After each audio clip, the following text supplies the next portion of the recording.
الطبق ده على الحلوة والمرة معاكي، يعني لو عملتيه أول الشهر جنب أكلة تقيلة مش هيقول لأ، بالعكس هيفتح نفسك ويخلي طعمها حلو جدا ويحلي منها كمان.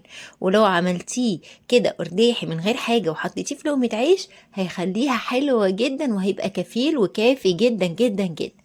هو البتنجان كده على المرة قبل الحلوة، وكل طرقه بتبقى جميلة وملوش طريقة إلا ما بتزيد الأكل جمال وحلاوة.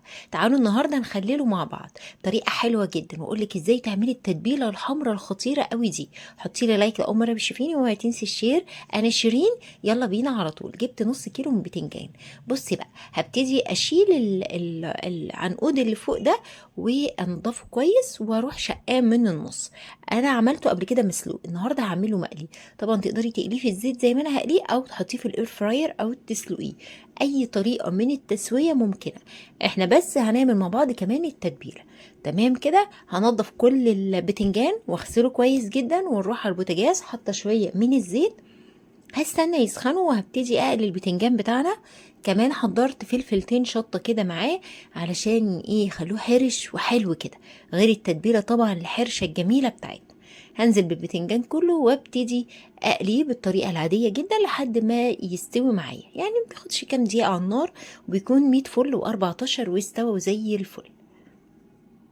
هنا خلاص البتنجان بتاعنا يعني ايه حطيته يا دوب التقليبتين واطلعه اهو بالشكل ده. كان استوى، والفلفل كمان استوى معايا وزي الفل.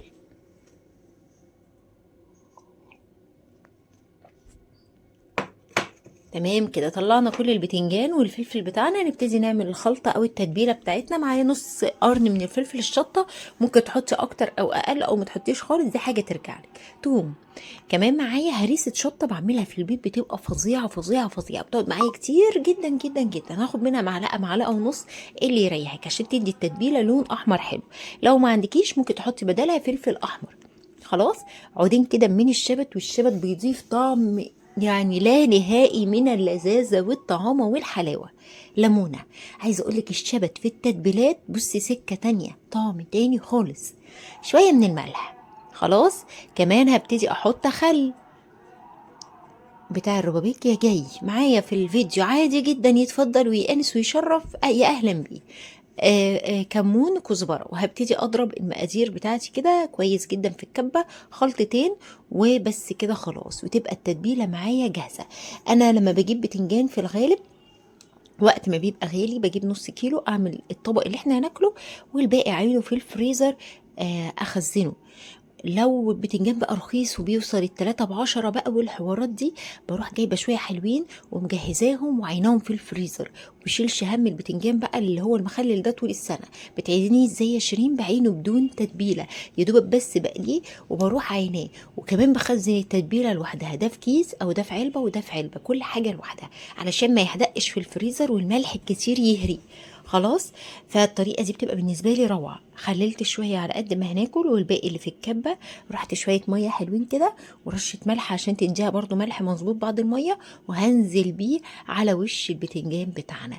احلى طبق سلطه بتنجان او بتنجان مخلل تحطيه جنب الاكل يفتح النفس، شكله لوحده كده يشد، طعمه خطير يا جماعه. جربوه بطريقتي وما تنسوني في اللايك والشير والمتابعه كمان. بحبكم جدا واشوفكم على خير فيديو جديد.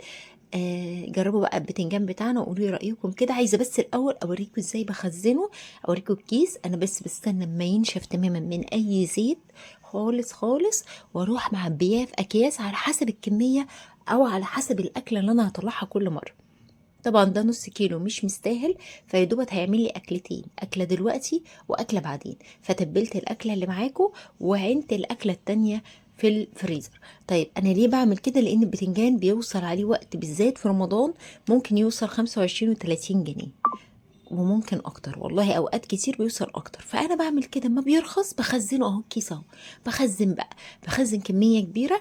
وكل اكله بقى كده محتاجه بتنجان بروح مطلعه على قد ما هناكل، والتتبيله كمان متعانه، واجري اجري كده بسرعه بسرعه بسرعه واديله ادي كده، بتبقى كل حاجه زي الفل وجاهزه.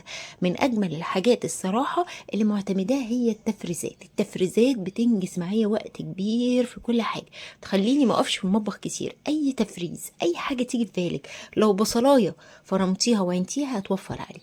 اشوفكم على خير، سلام.